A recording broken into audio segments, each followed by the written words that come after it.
Moldova is a small country with a big problem: energy.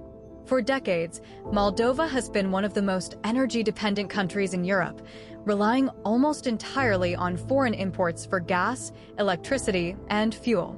But today, as global politics shift and Russia's role in the region changes, Moldova is facing one of the most important crossroads in its modern history. So, what exactly is Moldova's energy crisis? How did it begin? How is it shaping the country today? And what could the future look like for Europe's most vulnerable energy consumer? Moldova is one of the smallest countries in Europe, both by size and economy. But its location is strategic. Sandwiched between Romania, a member of the European Union and NATO, and Ukraine, which has been at war with Russia since 2022, Moldova has always been caught between East and West. And nowhere is this divide clearer than in the country's energy sector. Moldova has almost no domestic energy resources. No large natural gas fields, no oil, and only limited hydropower. That means the country imports around 70 to 80% of its energy, mostly from abroad. For decades, the overwhelming majority of that energy came from one source: Russia. Natural gas has long been the backbone of Moldova's energy system. Homes are heated with gas, many industries run on gas, and even electricity often comes from gas-powered plants. During the Soviet era, Moldova was connected to the Soviet energy grid, with pipelines carrying gas directly from Russia. After independence in 1991, those pipelines remained, and Russia's state-controlled giant, Gazprom, kept its hold on Moldova. By the early 2000s, Gazprom owned 50% of Moldova's national gas company, Moldovagaz, giving Moscow not just an economic grip, but also political leverage. For years, Moldova imported almost all its gas from Russia. And whenever Moldova pushed for closer ties with the European Union, disputes with Gazprom followed. Price hikes, unpaid debts, and even supply cuts became regular features of Moldova's energy story. This dependence became painfully clear in 2021, when Moldova experienced one of its worst energy crises.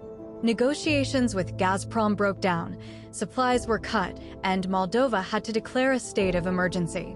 The crisis is made even more complicated by the breakaway region of Transnistria, a self-declared republic on the eastern side of the Dniester River that has been outside the control of the Moldovan government since the early 1990s.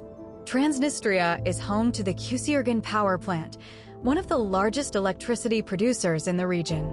This plant runs on Russian gas supplied at heavily subsidized rates.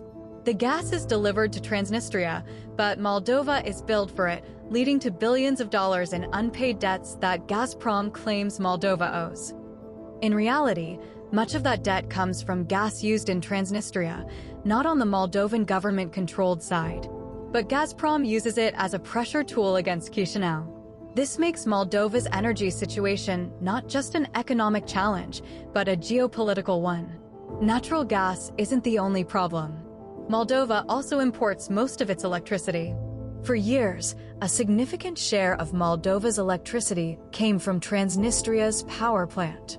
But every time tensions rise between the Moldovan government and the breakaway region, or between Moldova and Russia, electricity supply is at risk. In 2022, when Russia launched its full-scale invasion of Ukraine, Moldova's electricity supply was hit hard. Ukrainian exports were cut, Transnistria's supplies became uncertain, and Moldova faced rolling blackouts. These crises have pushed Moldova to look west for solutions. In 2022, Moldova was synchronized with the European electricity grid, known as ENTSI, allowing it to import electricity from Romania and other EU states. This was a historic step that reduced the country's dependence on Russian-controlled systems. Romania has become Moldova's lifeline. Not only do they share a border and a language, but Romania also supplies Moldova with both electricity and the possibility of future gas interconnections. The Iași-Ungheni gas pipeline, completed in 2014 and later extended to Chisinau, connects Moldova to Romania's network, which itself is linked to the broader European system. This means Moldova now has a direct alternative to Russian gas, even if the infrastructure is still limited in capacity. But while connections to the West offer hope, they also come with costs. Global energy prices have soared in recent years, especially after the war in Ukraine. Moldova, one of Europe's poorest countries, has been hit hard. Many households spend a large share of their income on heating and electricity. The government has had to introduce subsidies, emergency aid, and price caps to help citizens cope. But these measures strain Moldova's already fragile budget. Energy is not just about geopolitics. It's also about ordinary people trying to stay warm in winter and keep their lights on. So, what does the future look like for Moldova's energy sector? One solution is renewables. Moldova has potential in solar and wind power, though development has been slow. International donors and European institutions are now funding projects to expand renewable energy capacity in the country.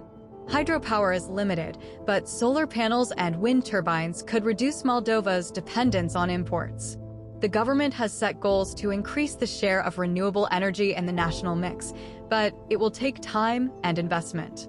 Another key solution is regional integration. By becoming more closely tied to Romania and the EU, Moldova can gradually free itself from Russian leverage. Energy in Moldova is never just about energy. It's about politics. For Russia, Moldova's dependence on its gas has been one of the most effective tools of influence. Cutting supplies, raising prices, or demanding debt repayments all put pressure on the Moldovan government. For the EU, helping Moldova escape that dependency is a way to pull the country closer to Europe. Every pipeline, every interconnection, every contract with Romania is also a political statement. The Moldovan government under President Maia Sandu has made EU integration its top priority, but that path is fragile. Energy security will play a key role in determining whether Moldova can succeed. Moldova's energy future will likely be defined by three major factors: diversification, building more connections with Romania, expanding renewable energy, and reducing dependence on a single supplier, affordability. Ensuring that citizens can actually pay their bills and that energy reforms don't cause social unrest, and geopolitics, balancing between Russia, which still supplies gas to Transnistria, and the EU, which Moldova hopes to join. None of this will be easy. Moldova is one of the poorest countries in Europe, with limited resources of its own. But the choices made today will shape its security, economy, and independence for decades to come. Some might wonder, why does Moldova's energy story matter to the rest of the world? Because Moldova is a test case. If a small, vulnerable country like Moldova can successfully shift away from Russian energy and integrate with the European system, it sends a powerful message to other countries in Eastern Europe and beyond. Energy is not just about fuel. It's about sovereignty, independence, and the future of nations. Moldova's energy crisis is about much more than keeping the lights on. It's about history, politics, and survival. It's about a country caught between East and West, struggling to build a future where its people aren't left in the dark. From dependence on Gazprom to integration with Europe, from gas shortages to renewable dreams, Moldova's energy journey is far from over. And as always, remember, this is just one perspective on a complex and evolving issue. If you're planning to learn more or even travel to Moldova, make sure you research for yourself, check the latest developments, and look at different sources. Because the story of Moldova's energy is still being written. Thanks for watching. How do you think this will play out?